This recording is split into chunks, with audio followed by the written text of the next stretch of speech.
படைத்தாயா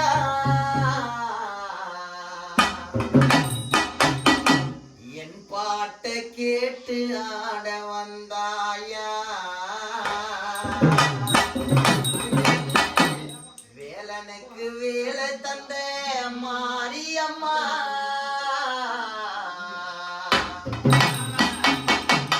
எனக்கு பாடுகின்ற மேடை தந்த காளியம்மா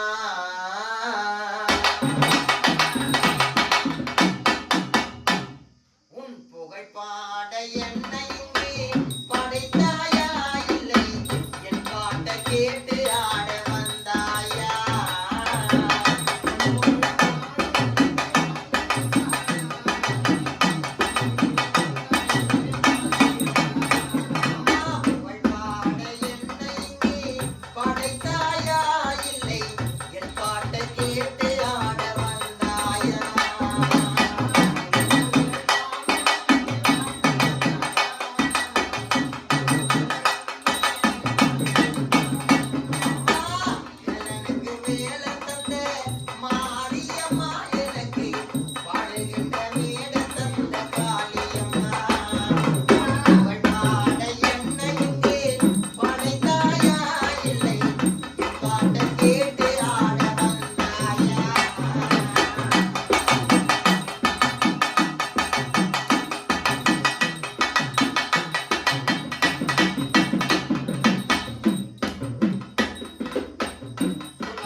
அம்மன் பிள்ளைகள் எங்களுடைய சேனலை எல்லாரும் ஆதரவு கொடுக்குமாறு கேட்கின்றோம். அனைவருக்கும் காலை வணக்கம்.